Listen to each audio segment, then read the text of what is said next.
Hello and welcome back to OT, the podcast. We're here to talk about watches, thrills, spills, and people Adventure. with, I was going to say people with zero chill. My name's Felix Schultz. Who are you? And I'm Andy Green. Felix, how are you going today? Good. Before we talk about adventure, Mm. you were mentioning earlier that you got some picks. Yes, so today's guest is a guy named David Concannon. He's a explorer lawyer from the States, and he's one of the most, I want to say, like, accomplished guests we've probably had on in his field. Well, sure. Yeah. In his field. We've had some pretty ridiculous guests. We have, and he's certainly up there. He was, he's a guy who I'd love to sit next to at a dinner party. But as I do with all the guests, I send him a Facebook message. Hey, can you send over some photos? And he did, and I just got like 20 messages overnight of photos with a short, 1-sentence description, and it was stuff like, "Oh, here's a picture of my, Rolex Seedwell. It's my backup watch for the Titanic trip I'm doing this year. Here's me 5,000 meters deep in the Bermuda Triangle with the Submariner on. Here's me at the center with the center engine from Apollo 11 in 2013. I'm wearing a Pepsi GMT Master here." And it just goes on and on and on. Here's me in Buzz. Nice. That's nuts. Look, let's not do too many spoilers for David because he's pretty incredible. He's got an incredible story. He's definitely.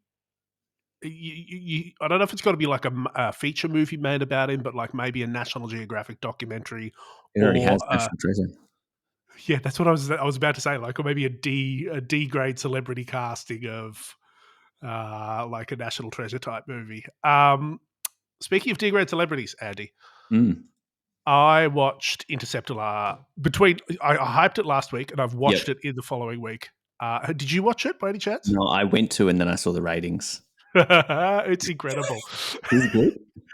No, it's terrible, but very, very good. It really is that like bad action movie kind of thing. And old mate Chris Hemsworth does have a pretty great cameo, as I imagine he's your generic JB Hi-Fi worker selling TVs in the middle of a national emergency, which is pretty great. So yeah, not sure if I still.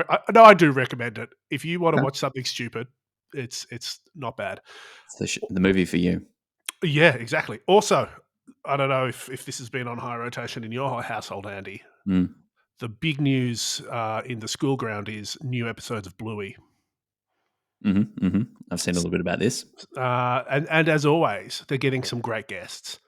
I think it's got to the point where if you're cool, you just call up someone and go, "I want to get on Bluey." Oh, put me on there. Has Post Malone been on yet?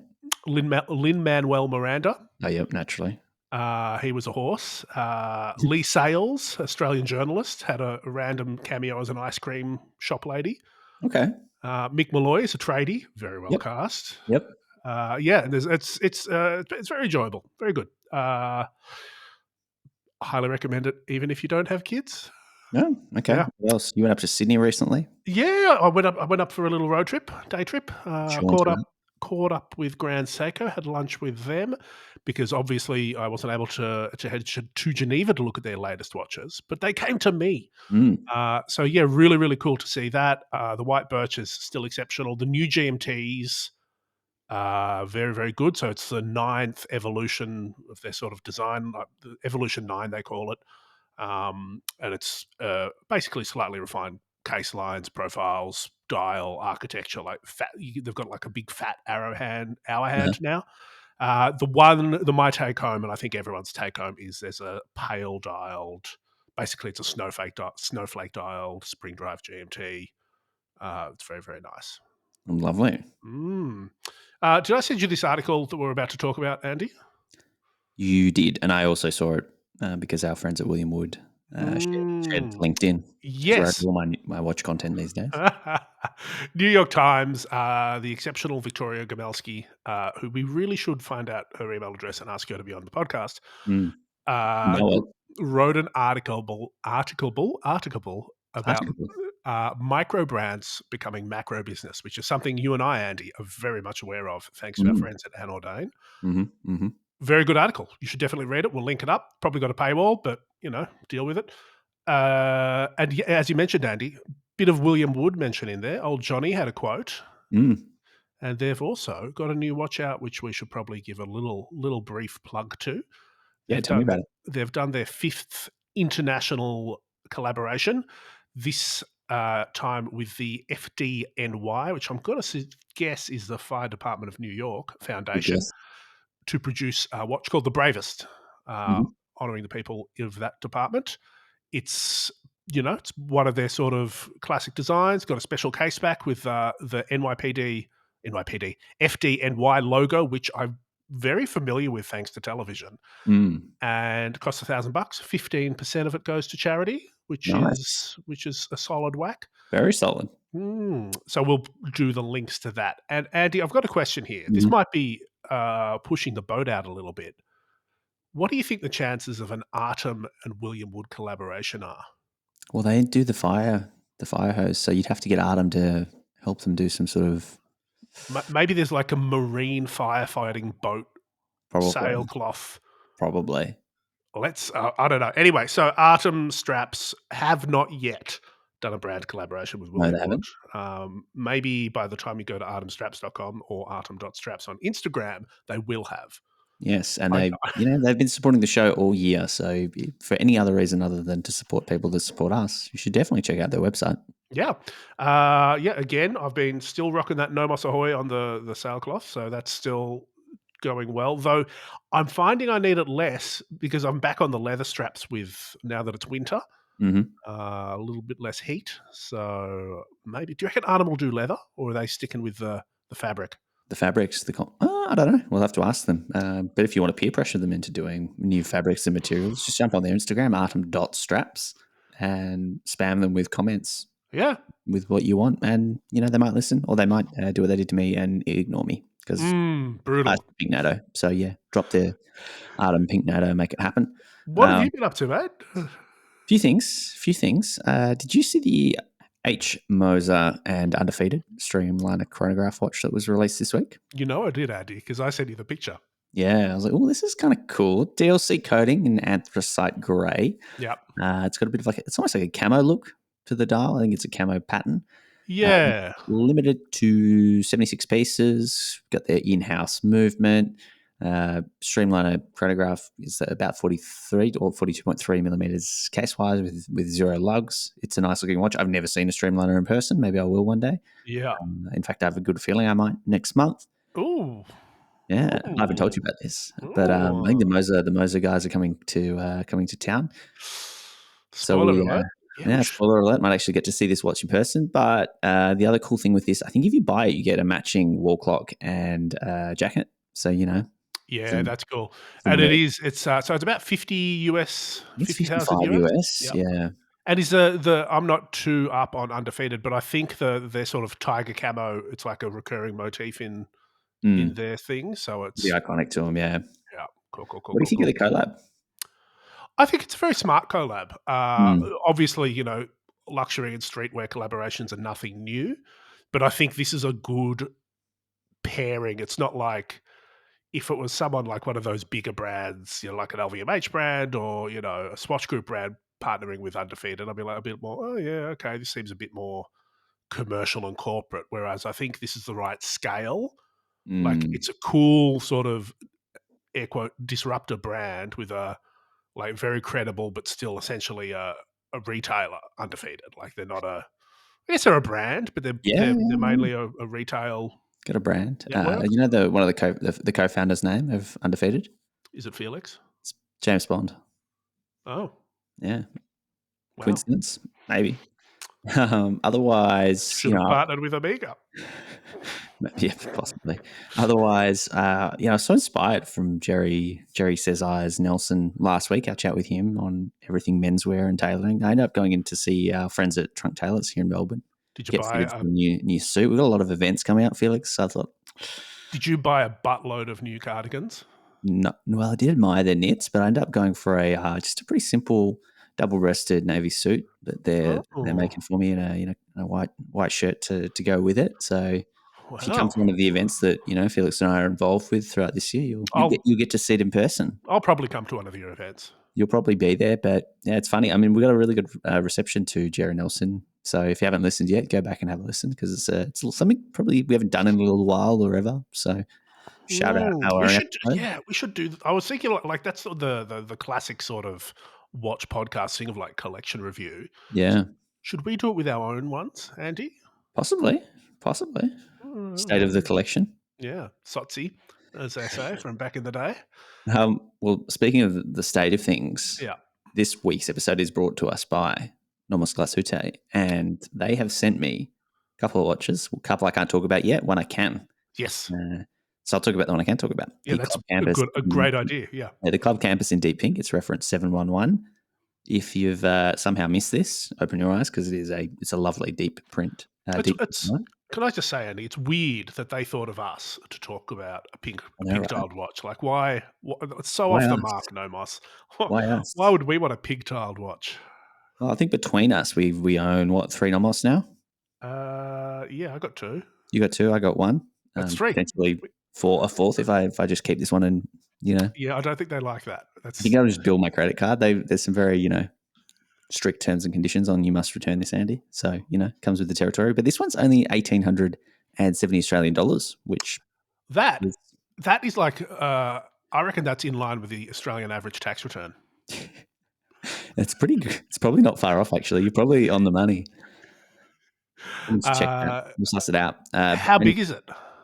So size-wise, is only 36 millimeters. Obviously, the lugs add a little bit more to it, to the presence, and it's a teeny 8.2 millimeters in height. The dial itself, it is deep pink. It's very, it's vibrant. It's colorful. It's loud, which I love. But they put on a soft sort of grey velour leather strap, which tones things down. It's sort of like a magnolia flower. I think. Yeah, it's floral. There's some floralness to it, and the white sort of numerals. They do cut through a little bit. They cut through it. The case itself is really nicely polished. Obviously, the case back is just asking to be engraved with a lovely message, like, I don't know, happy birthday, Andy from Felix. Always yours, Andy. Yours forever. Yeah. It's an interesting one. I have the Nomos Club Neomatic with the siren white dial. So it's kind of got reddy. It's red, but it's kind of pinky red markers on it. Obviously, different movement. It's automatic. This one's a manual movement. Yep. The old Alpha, or whatever the updated version of that is. Yeah, but they go well together. So, under 2,000 Aussie dollars is where I really kind of just look at this and go, wow, this is a heap of watch for the money. Without even knowing the price, you just look at it and go, that's a beautiful watch. It's not, I would have thought a more colourful dial might be more favourable in the warmer months because it's, there's a little bit of tropicalness to it. But on this grey, you get away with it. Like, it's actually quite nice for winter. It's almost like, it's a bit gloomy outside. Look down at my wrist and there's a lovely dial. Who is it for, Andy?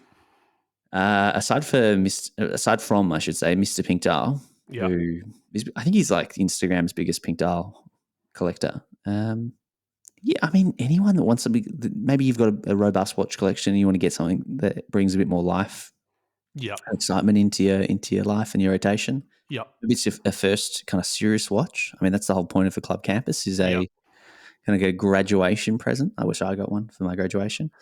But that's sort of, at that price point, at that size, it's really wearable. It's, just about anyone, I think. And I think actually my take on it's slightly different from your first watch. I think it's a great watch for someone that has, like you said, maybe a collection of boring watches. Maybe there's just got black dials, silver dials, nothing. And you're like, can I handle a bolder color?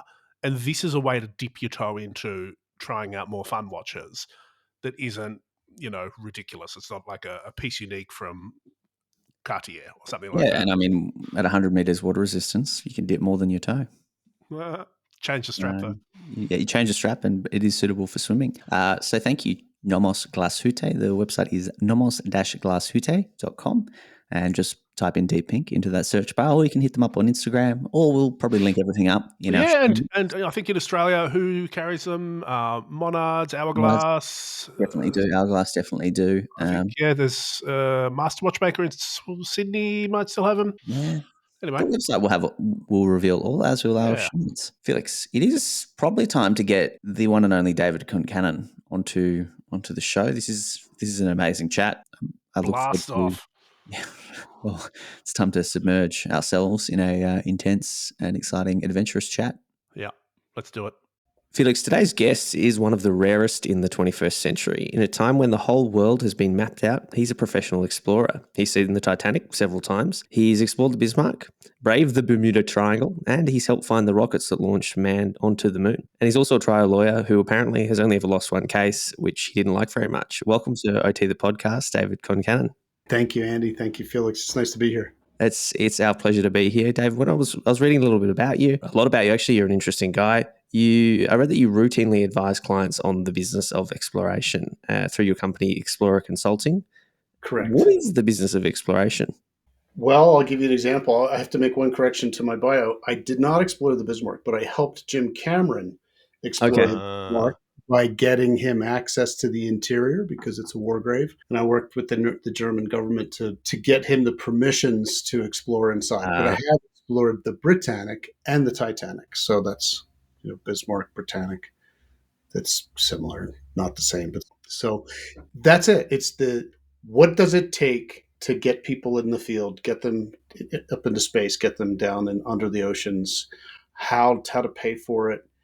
A lot of it is through intellectual property rights, how to work that out. And that's what I do. Fascinating. So I've got a hypothetical situation for you. OT the podcast is massively wealthy with, unlimited funds. Excellent. We have a burning desire to find Amelia Earhart's plane. How do we do that?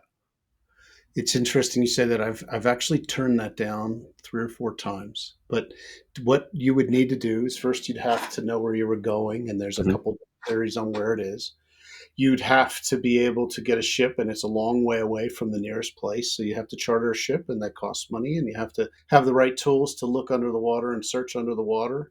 And I would help you source those and find the right team to do it, and then kind of sift through all the nonsense about, she set up an amusement park in Sydney, or she was captured by the Japanese, or she landed on this island, and try to really get down to the heart of it. And the last thing I would help you do is actually help you recoup your money, because Amelia Earhart is an interesting project, but there isn't a global interest in it. I'd explain that to you. So there's some free advice. That's how I would help you with that project. Yeah, fascinating. But maybe not if you've turned it down already. I'm getting. There's a little film. There's a couple of films you might have heard of, David. National Treasure. I'm getting some vibes as we run through this. It's a lot more work than just sort of going out and finding some treasure. You've obviously been on like a real life treasure hunt then? Oh yes, I have many times. Is there one you can talk about, or you got a favorite story that we can start with? Sure. I did a dive to 16,000 feet deep, almost 5,000 feet deep in the Bermuda Triangle. And it was on a blip on a sonar image that was the right size and shape to be a Spanish galleon. So I was brought out by the investors. They wanted an on-site legal opinion. If it was Spanish, we had these issues. If it was Dutch, we had these issues. If it was British, we had these issues. And I swapped out my presence and my day rate as a lawyer in exchange for a dive to 5,000 meters, because I knew that only about 20 or 30 people in human history had done that. So I went, and we ended up discovering the world's deepest wooden shipwreck. It was not a galleon. It was a slave ship that foundered in 1810.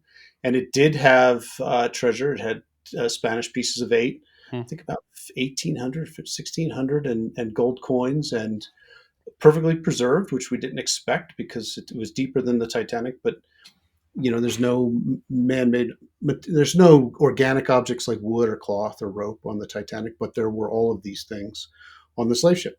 So that was a really fun project, very intriguing, and it was a puzzle that we had to figure out on site.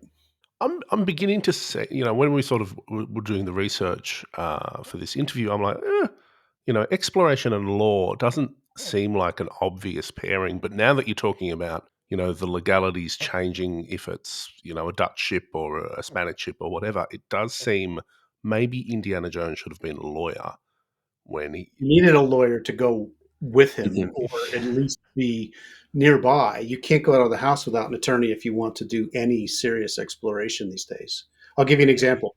I was involved with the Finding Shackleton's ship, the Endurance. Now, I wasn't on the most recent expedition, but I've been consulted about it. It's Mm. privately owned. It's not. It's not a. You can't actually say that it can't be recovered. You can say it, but you can't. You can't stop someone. So that was one issue. I was general counsel to the X Prize Foundation, which gave the $10 million cash prize for the first private space flights. There is no real law prohibiting private space exploration. Huh. I saw a woman who got a doctorate degree in space law recently, and I felt sorry for her because she spent a lot of money to get something that I could teach you in an hour because there's really so little space law. Well, But she's there are a people. leading expert in the field now. She's out of the practice of law now because she couldn't find work. Fascinating. Yeah, there's a lot. But there's more questions than answers, and I'm the guy to help you maneuver through doing things without answers. If that makes sense. Yeah, that's a really good way of looking at. You're an explorer of the legal field as well. Yes. Quick question before we get into the world of watches. Say with this, ship you found with some pieces of 8 in it, what happens to that treasure? If you can tell us. Sure, I can tell you. It was recovered. It was, we recovered a lot of artifacts as well. Mm-hmm. Legally, it was still owned by whomever lost it in 1810, and we made efforts to find them. And obviously, they're dead, but perhaps Lloyd's of London paid off on a claim. It was a merchant vessel. And then Lloyd's would actually legally be the owner today. We were Right. So the insurance company from 150 years ago. Correct. And so we were unable to do that. And so then finders keepers applies. I could teach you maritime law in a day and not an hour. I want that. I want to spend that day with you. I think. Yeah. I want to know more about finders keepers law. We might break early after lunch, and go to the bar. But it's actually not that hard. And I'm giving away all my secrets. And I don't have any competition, but I will now with you two. So we ended up. The artifacts were owned by the people that recovered them, and they are now in a museum, I believe, in St. Martin, where I just was in April. But I didn't actually crawl around and find them because they just opened up with post-COVID, I think the day we arrived. So there's still all these restrictions. So the coins were dispersed. I think they're in private collections or sold or in museums. That's generally what happens. Very cool. Do you get to keep one? Not on that one, but I have them from others. In fact, I'm looking at one now from a Spanish galleon. Let me see what the date says. It's over here with my treasures from Apollo and others. 1655 is the date on this Spanish. Just a couple of years old. All right. Well, before we talk about Apollo and some of the other recovery projects and the Titanic, we're talking about exploration here. Now, you're the vice president, I believe, of the Explorers Club. I'd love to hear what the Explorers Club is, how people join, what the members do, and because I think there is a watch connection to the Explorers Club as well. Big time. I'm the former vice president. I was the vice president until a little while ago. The Explorers Club is an international organization of explorers, as you might imagine. It's over 110 years old. It has as its members Scott, Peary, Amundsen, Shackleton, Sir Edmund Hillary, Tenzing Norgay, most of the astronauts, Apollo astronauts, and Bob Ballard, Sylvia Earle. They're all members of this club. Initially was you had to do some what we call real deal exploration, go someplace nobody had ever been, conquer it by planting a flag, the British way of exploring. Climb a mountain, go to the bottom of the ocean, go to the moon, and that's been done. So you still have to do some type of exploration, not adventure, exploration. And you can become a member. There are about 3,600 members around the world, and there are about 30 to 34 international chapters that meet. And I'm fairly certain there's one down in Australia. And then the world headquarters is in New York City. So the purpose of the organization it's a social organization, but it's to promote exploration of air, sea, land, and space. And we do that mostly by sponsoring expeditions or blessing expeditions, vetting them. For example, the Explorers Club flag is very well known. It's a 100-year-old symbol. It was carried when the Titanic was discovered. It's the only flag other than the American flag to go to the moon on every Apollo mission. Wow. Really? That's cool. Yeah. And it has a long, long history. BB carried it when he was exploring in the depths, and uh, Jeff Bezos just carried it on his first space flight. It's the same flag that was carried when on the expedition to discover the Titanic, which I then carried the next time on the expedition to discover the Apollo rockets. And I'll tell you one thing: the difference between an adventurer and explorer is important. An adventurer is somebody that goes from here to there and comes back and says, "This is what I did." Uh-huh. And an explorer is somebody who goes from here to there and comes back and says, "This is what I learned." Interesting. And principal difference. You have to go to gain knowledge, which you will then share. Interesting. Yes, we do have an Australian and New Zealand chapter, so we share with the Kiwis. I'm just on the website now. That makes sense. Yeah, and all the members are listed. The photos. Oh wow! All right, this is a rabbit hole for later, I think. Yeah. People. So there's a watch connection. Did I see that Rolex engraved a watch for you as a Sea Dweller for one of your projects? Are they sort of a partner with the club? Is there sort of a what's the deal with Rolex and the Explorers Club? Well, Rolex, as we all know, those of us that love watches know that Rolex has a deep history in exploration, Mm-hmm. and it's an authentic history in exploration. It's not just for marketing purposes, and they still do, and they very quietly do. So they have been a corporate member and corporate sponsor of the Explorers Club for, I'll say, 50 years, and I could be wrong, give or take, many decades, and at least 2 generations, and possibly 3. And they have been with the club through thick and thin. And most of the members, most of the quote unquote Rolex celebrities that you see in the advertising going back to the 50s, 60s are Explorers Club members. And there has been a very, very close association with Rolex since before I was born in 1965. It's certainly. So you can trace back that lineage, and they've really been with us through thick and thin. I can say that when there were years when the budget was maybe $8 in the black, and the difference was because probably Rolex wrote us a check for $10. So nice. they're really good, solid people. And they're, for example, as we're speaking, today is World Oceans Day. And not to ruin any surprises for the listeners, but this whole week is World Oceans Week at the United Nations, and there's a whole week of activities at the Explorers Club headquarters in New York City that Rolex is sponsoring. Yeah, wow. Yep. So it's there. I can attest to the fact that they are authentically involved in exploration. And so in 2005, when I went back to the Titanic for the third time, they engraved a Sea Dweller for me, and I carried and I wore it on my last I'm about to go out there in about a month and doing some more dives. But my last dive, I wore a Sea Dweller that was engraved, and a Daytona for work purposes, really. But they also I have an Explorer 2 that they engraved for me that I wore subsequently on the expedition to find the Apollo rockets. But cool. That was a favor.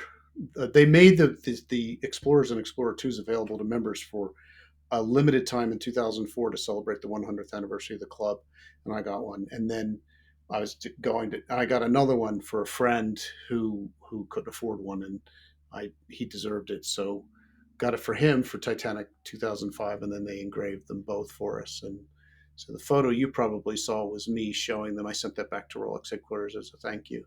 The Daytona and the Sea Dweller. Yeah, very cool. I'd like to find out more about the Apollo project that we've sort of talked about a little bit. But before then, you talk about Rolex's history and exploration, which is obviously famous, but you're also talking about authenticity. I wonder what you think about brands that might be younger or not have that sort of legacy. So, someone maybe like Panerai or Bremont that are working in that space of exploration and, corporate supporters of, missions or, adventures or whatever it is.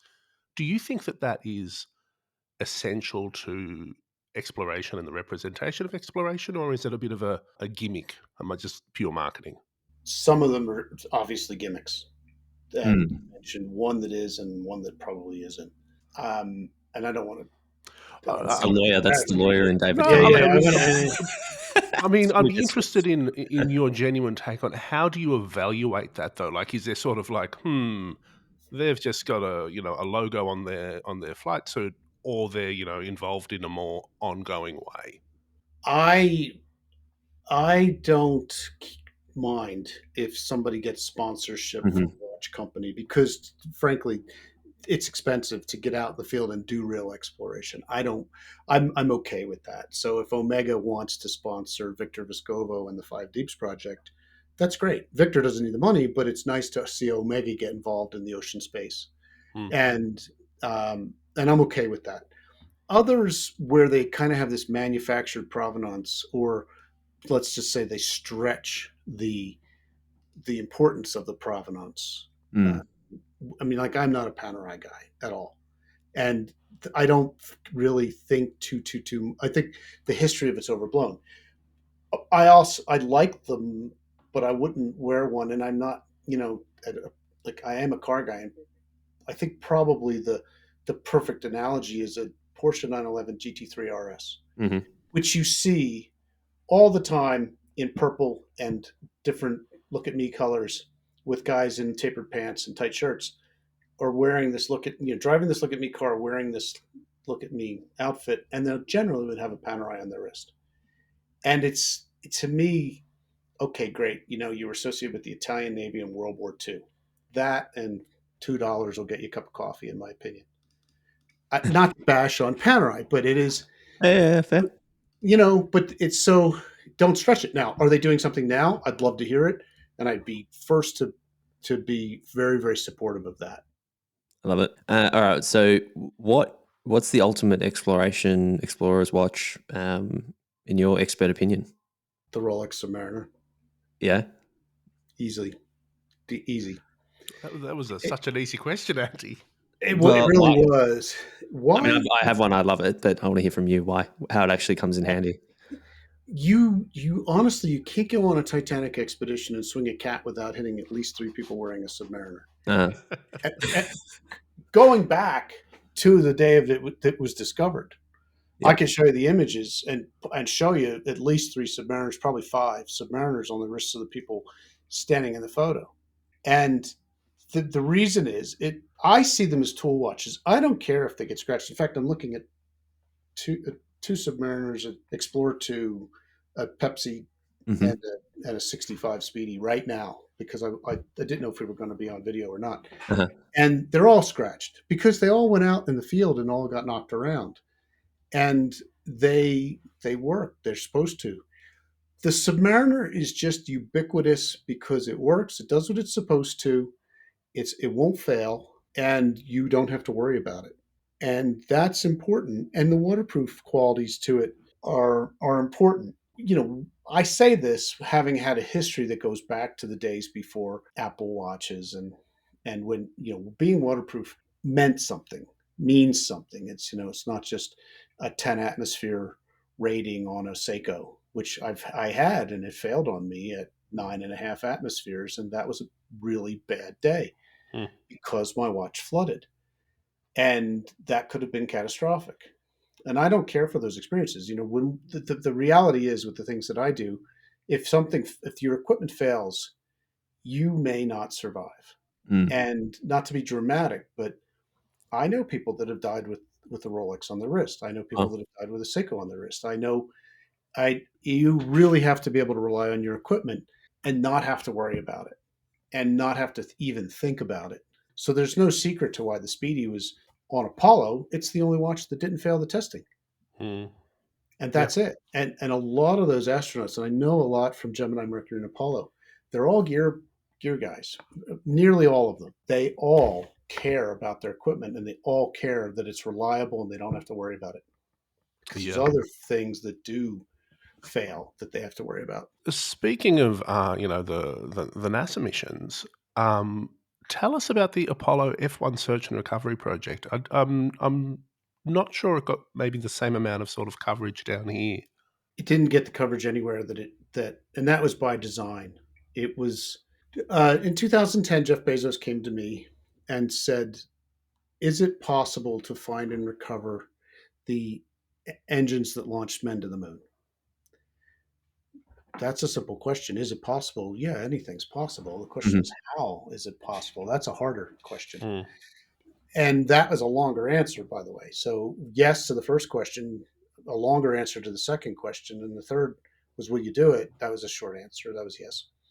But Jeff, when he was 5 years old, watched the Apollo 11 landing. I also watched at the age of 4. It's both of us, it was our earliest memories. He credits watching that with being the catalyst for making him want to invent and explore and do things that were not thought possible. And something may not be possible in 1963 when Kennedy says we're going to go to the moon in this decade, but they certainly were possible by just getting down to work and doing it. So Jeff asked me to do this, and he gave me 2 deliverables. The first was to find the engines from Apollo 11, which was like finding the eye of a needle in a haystack. And the second was to inspire 5-year-olds. Huh. That's why we did it. That's the only reason why. And we accomplished those goals. And I admit, we didn't inspire as many 5-year-olds as we would have liked, because we finished the project in 2013. It kind of ended with a whimper, because then the engines went into conservation for 3 years. Yeah. And they came out, and it was a lull. It was before the 50th of Apollo. Jeff went off to do Blue Origin. And so we had a heavy bump in attention in 2018, 2019 around the 50th of Apollo. Yeah. We were supposed to get more around the opening of the Air and Space Museum Destination Moon exhibition. This is a whole new wing, and to tour the engines and I went all around the world, but COVID hit and it shut everything down. So as many things were kind of paused or stillborn, this was one of them. I'm really curious on because it was like you mentioned at the start was the press and the sort of media, and I imagine it's not just for attention, but in terms of making the economics of a recovery mission work. Firstly, ballpark, like how much does it cost to go find a sunken ship? Amelia Earhart's plane, for example. Yes, Amelia. You can do the math. It's not hard to do the math. It's the same equation every time. So the closest port from which you can operate out of is probably 10, 12 days away. So there's 24 days in the charter just to get there and back. You need 10 days while you're there. So there's 34. The day rate on the ship is X amount of dollars, unless you get one from here and then you have to transport it. So there's a day rate on that. Fuel costs are there, personnel costs. You just multiply them times the number of days. Yeah. And it's pretty simple to get the numbers down, and then most of it is paid for through the licensing of intellectual property rights, whether it's National Geographic or Disney, right? National Geographic or Discovery or Amazon. The idea, what really pays for most of it, is broadcasting rights or data. Documentary. So it's not so much like evil investors. It's more evil, stupid investors, the best kind. But it's generally it would be somebody who understands the economics of it. And on the economic side of it, money in Australia spends the same way as money in Argentina and Poland and England does. So if you're smart, you'll go for, if you really want to recoup what you put in and maybe make a little, you have to look for something that's just as popular in China and Australia and Poland as it is in the United States. And that's one of the problems with Amelia Earhart, is it's not globally recognized. Titanic is globally recognized. Yeah. Apollo is globally recognized. Everett is globally recognized. Everest, Shackleton. And so you could say the word Shackleton in Beijing and people would probably know what you're talking about. And also in Dubai, and they would probably know what you're talking about. But if you have to explain it to people, you're going to have a harder time recouping your investment on it. I mean, there is one notable exception that I can think of in history, and that is the gentleman who discovered the Titanic. Yes. He had a bit of a side mission going on. What's the story? I'm sure you're better placed to tell it than me. Well, the gentleman who takes credit for discovering the Titanic, let's put it into the right context, and who wasn't out there in a canoe, by the way, but he the economics of that are interesting, very, very, very interesting. He had a side deal with the United States Navy. That expedition was paid for by the French government through their IFREMER, Institute for Research and Exploration of the Sea, and by the United States Navy. And the intent was, it was pitched as, if we can find the Titanic, we can demonstrate to the Russians that we can find anything lost in the deep ocean, and that will scare them. So the U.S. Navy bought in, and they paid for Ballard to go out and look at either the Thresher or the Scorpion nuclear subs that were lost in the Atlantic, and then with time left over in the charter to go look for the Titanic. Right. And the French had already been out there for 6 weeks, and actually, if you look at the diaries and look at the ship's logs, they had found it. But Ballard said, no, that can't be it.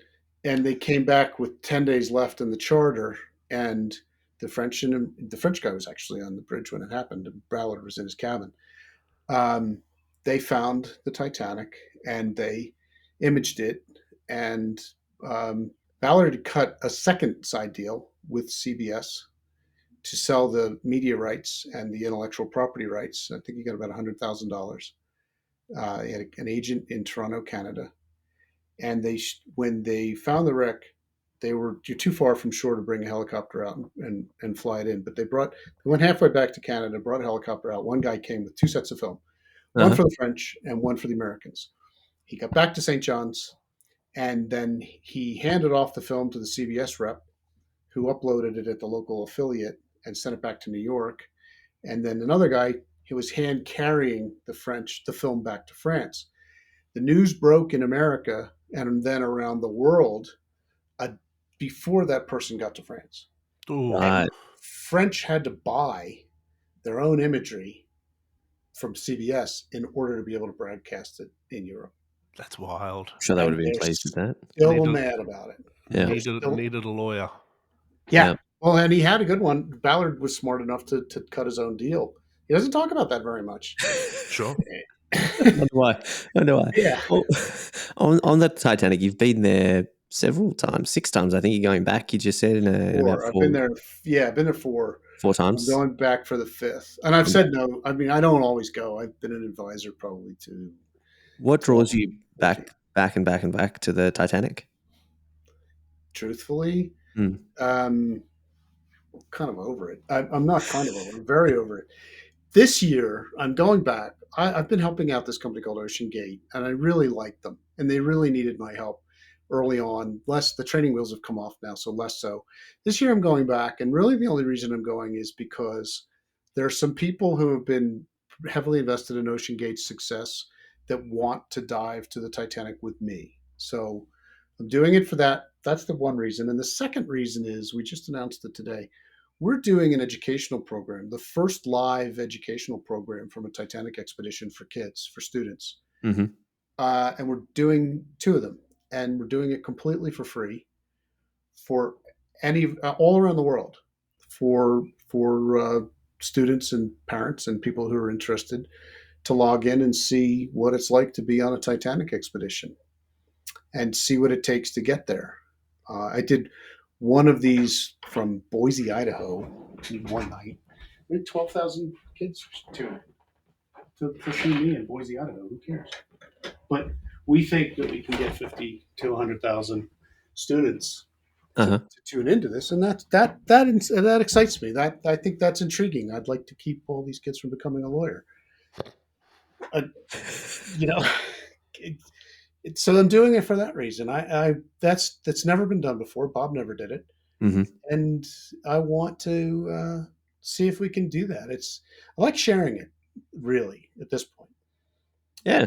Well, you've been very open with us, and like I said, you you're not afraid to sort of share your stories and experiences, and they're pretty interesting, I have to say. One experience or one story I saw you share ages ago was your relationship with a stuntman named Stan Barrett, who's pretty famous stuntman from Hollywood in the, I guess, the 70s, 60s, 70s, 80s.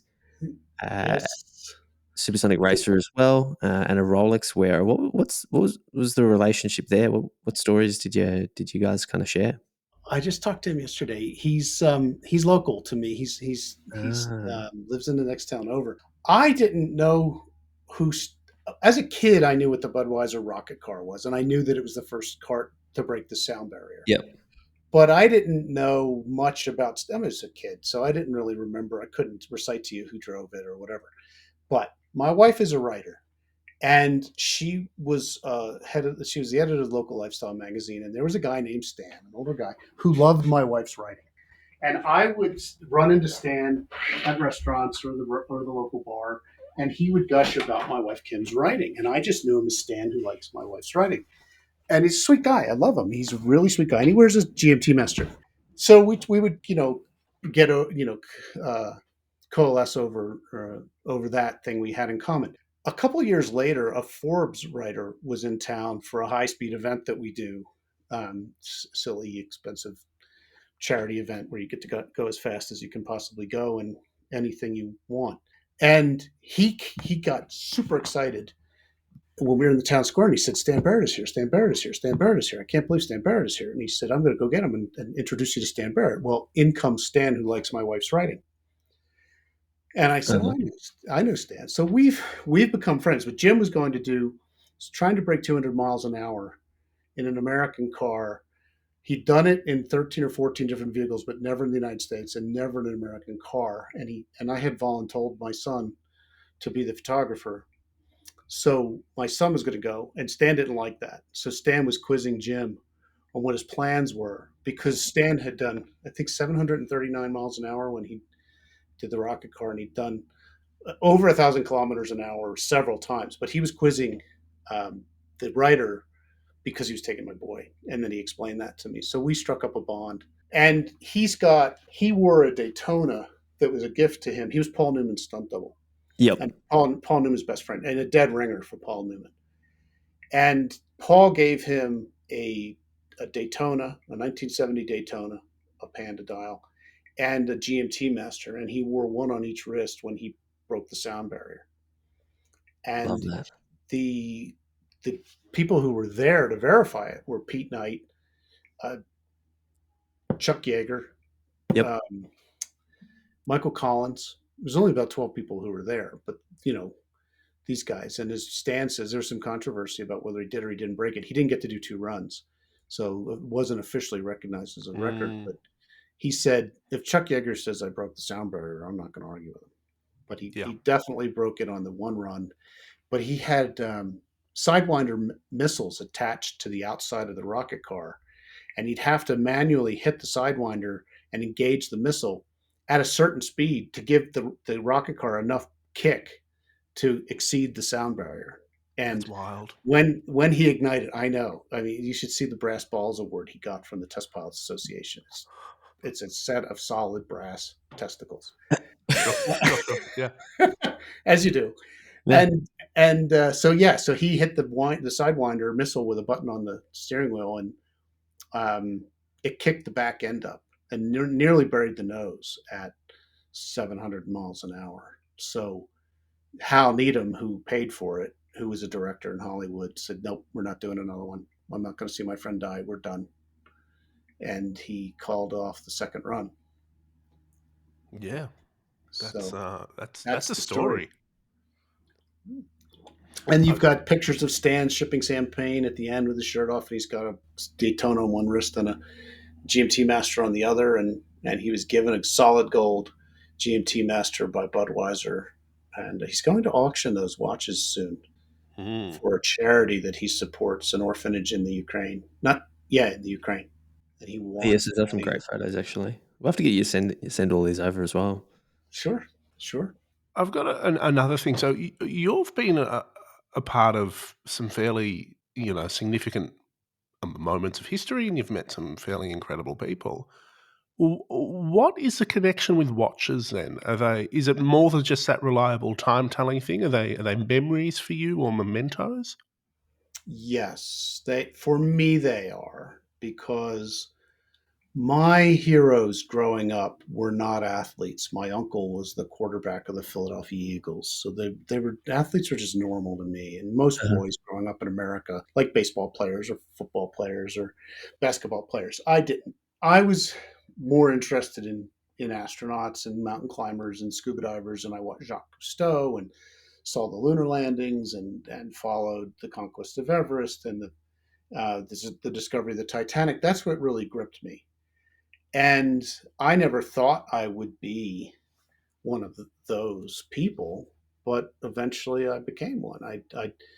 I studied law in Africa and in Kenya, lived in Kenya, went to the University of Nairobi School of Law for a time, and was out in the field working on elephant conservation issues. And there's Louis Leakey wearing a Rolex. And I toured Europe when I was 15, and the driver was wearing a Submariner. And then, of course, there's James Bond, and I grew up in that era.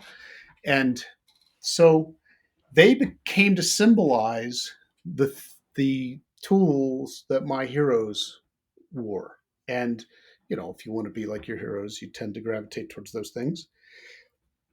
And I did. And the first, I had a Seiko when I was in college that failed on a dive, which made me unhappy. And the first real job I got, I bought a Submariner. Hmm. And then you start to notice the other people who are around you, if you're in those circles, and see what they're wearing and start to strike up conversations with them. I've had amazing conversations about watches with Buzz Aldrin and Jim Lovell and Scott Carpenter, and I just chattered on for hours one night about the development of the Sea Dweller and his Breitling cosmonaut, which had to be renamed the nav timer for his first flight. And these folks are predominantly men in exploration at that time, but more. There's a lot of women coming up, and a lot of women who've been around. But the people that I was associating with most often were men, or if they were female, they were Sylvia Earle or Kathy Sullivan or somebody like that. And to a person near, except for they're nearly all gear people. Neil Armstrong wasn't. He was an engineer, but he wasn't really a watch guy. But Buzz is, and Scott Carpenter, who I adored and spent a lot of time with, was a total watch guy. And uh, you just start to really get into Jim Cameron. He's a watch guy, and you just start to talk about things that you have in common. Mm. And you don't talk about politics, and you don't want to talk about the weather because it's probably lousy if you have time to talk Mm. about watches. And you kind of gravitate to that, and you realize that you have a lot in common. Now, if I was a lawyer at the country club playing golf that day, they'd wear a Texas Timex, and that would be it. They would be. The lawyers are the most boring people in the world. I mean, you just don't want to sit there. I don't care about the local bankruptcy rules. I don't want to talk about actuarial tables. It's like mind numbing. So I don't have anything in common with those people. And I only went to law school because I have a finance degree and the stock market crashed. All my job offers evaporated. So I had to figure out what to do. And I hated it. So I went to Africa in between first and second year of law school and studied in Nairobi and worked on international environmental law and elephant conservation. And the next year I went to the Hague in Europe and studied international trade and finance. And I graduated in 2 years and 10 days. Hmm. And went down this road. I was a diver and a climber, and I was the only lawyer that most of those folks know. So if you've ever heard of the book Shadow Divers, those were all my contemporaries, all my peers that I Mm. was diving with in the 90s. And, uh, you know, they're friends. So if somebody got hurt or killed or, mauled, they would call me and I would work on those issues, or if they found something underwater. And that's how I got into the legal side of exploration beyond the environmental law background. Fascinating. Just because you were there. Exactly. Yeah. All of it works on the I Got a Guy network. I got a guy Yeah, that can do yeah. that. I got a guy who who has two connecting neurons, who's not so bad to be with, Yeah. likes watches. Couple of brain cells, yeah. Right, exactly. That's how it goes. So, in the world of watches, there's a concept of a Grail watch, which is, it's a thing. Hmm. For you, I don't wanna speak about that. I wanna ask if there is the equivalent Holy Grail of exploration, or for you, is this something you want to do that you're just trying to make happen? Uh, Not anymore with exploration. I'd like to go into space. I need to talk to Jeff about doing a Blue Origin flight, but I that I'd like to do. But I I had been asked to do Shackleton to find the Endurance, and I said no to that 3 times because the people who were asking didn't have any real idea of what it would Uh-huh. take, and it was going to be a fool's errand. Um, I I really wanted to do that, and that's been done now. So I when I led the Apollo project, I did had to organize 3 expeditions. One of them fell out, but I had 105 people working for me, and it had never been done before, and we were developing new technology and rehabbing boats and making feature length films and all this other stuff.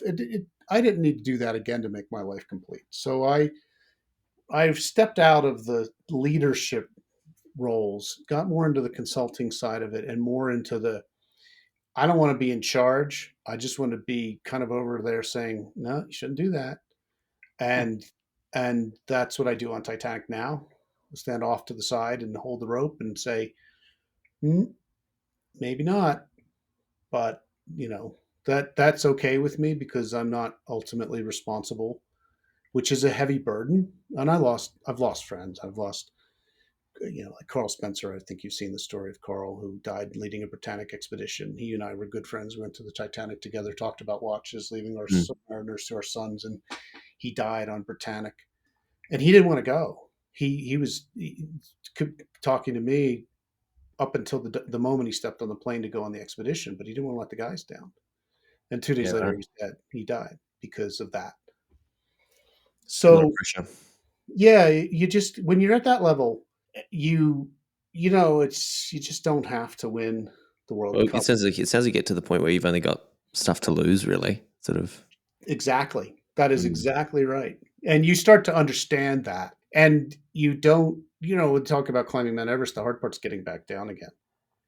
Yep. And you I truthfully, I'm repeating myself now by going back to the Titanic for the 5th time. I don't It's need to okay. make another dive. I'm doing it for friends who really this is their dream. Yep. And I appreciate that. I don't need to risk my life to fulfill somebody else's dream, but I've made that analysis, the risk management, the risk analysis, and I think it's safe enough to do. And if I find that it's not safe enough to do on that day, I won't do it, Mm-hmm. and I'll Mm-hmm. encourage them not to do it, probably unsuccessfully, but that's okay. I'm I'm not the guy to tell you not to do something. Well, I think that's important to remember is just how dangerous, all this stuff that you've been telling us is, right? Like it's not safe. It's not guaranteed. You can do all the Correct. maths and all the numbers and count all the dollars, but at the end of the day, it's a lot of big human element and nature as well. The American Bar Association would have a collective heart attack if they watched the videos of me on the Titanic expedition. They would, because I'm the one who's on 2 cameras, not one. I want both of them getting it, saying, "Listen, this is not safe. Do you understand me? It is not safe. Look into the camera and say yes or no, and don't mumble. Speak up. This You so isn't a little bit safe." you film Yeah. people doing it on Yep. 2 cameras, like acknowledging the risk. Yes, I do. Oh wow. If you want me to go, that's what we'll do, and I'll explain it to them, and I'll tell them exactly what the risks are, and tell them, without sugarcoating it. I'll tell them before they ever get on the boat, but I'll make sure before they get in the sub that they understand the risks. That you may not see me again. You may not come back tonight, and do you understand that? Mm. Because and it's not to be dramatic. And there have been days on expeditions are really hard if you're doing the right real thing. I've had people attempt suicide on expeditions. I've had people on suicide watch. Wow. I've had some really bad injuries. I haven't been on trip with a fatality, but I certainly was invited on those trips and didn't have it in my schedule to go. And it's the kind of thing where you really have to understand and appreciate the risks, because you don't really get much warning other than me saying you may not get any warning when things go bad.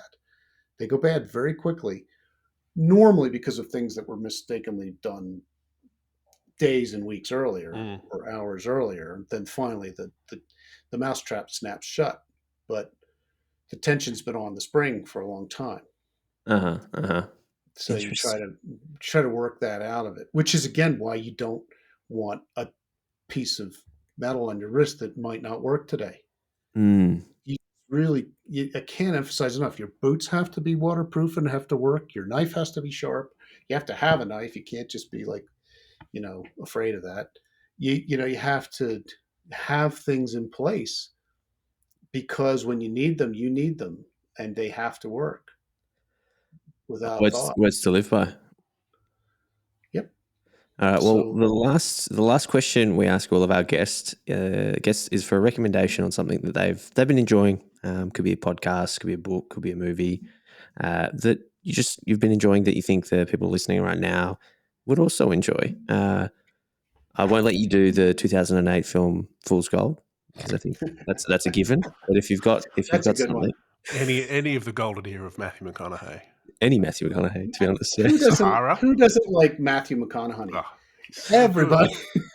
He was with Goldie Hawn's daughter in those movies, and and then Paul Walker in the movie in the Bahamas with what's her name, Jessica Alba.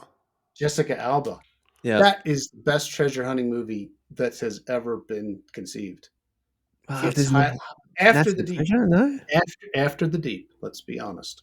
After the Deep. Okay. After the Deep. Everything that came afterward was just an homage. That's your professional opinion. Got it? Absolutely. That's why I wear a Rolex. And Nick Nolte was wearing a Submariner in that film. So, great question. Wow. Doesn't have to be related to exploring or watches. You could have watched it on Netflix, last night. I've been enjoying quite a few Netflix series. And what were we watching? We were watching my wife and I on airplanes recently, the documentary about the Von Dutch brand. Curse of Von Dutch. Really great.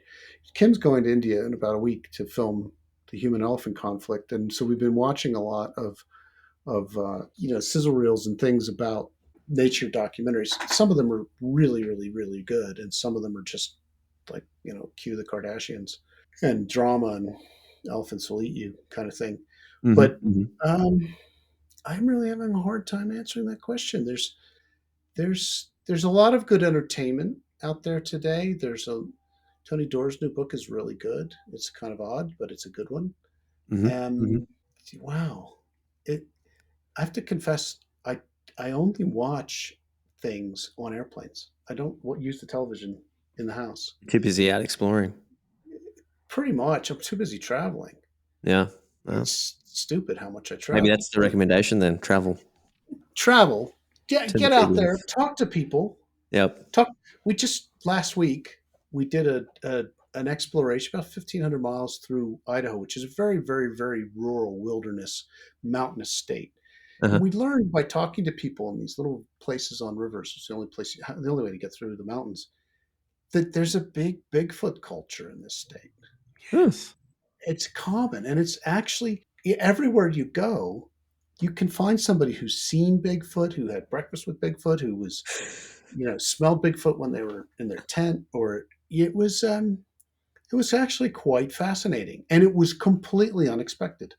Huh. And it goes back quite a while. So the reality, my wife imported me to the States, so I'm still getting to know it, but it's an interesting thing. If you get out in the world and just talk to people, you'll learn things, and if your curiosity gets the best of you and you say, why not why, you really will learn some new things and put a smile on your face if you're open to it. That's a solid note to end on. Why not why? Boom. Perfect. I love that. Well, David, thank you so much for joining Felix and I. It's been an absolute treat. Really great to chat to I you. really appreciated it. I've listened to some of the recent episodes, and I think you guys do a great job. I'm humbled, actually, that you asked me to come on. And, we didn't talk a lot about watches, but that's fine. I think that's for the best. I mean, watches are kind of boring compared to some of the other stuff. They don't have to be. They're on. It's the risk. It is the risks that they're on. It is cool watch doesn't make you a cool person. No, it is the important stories of the unimportant people.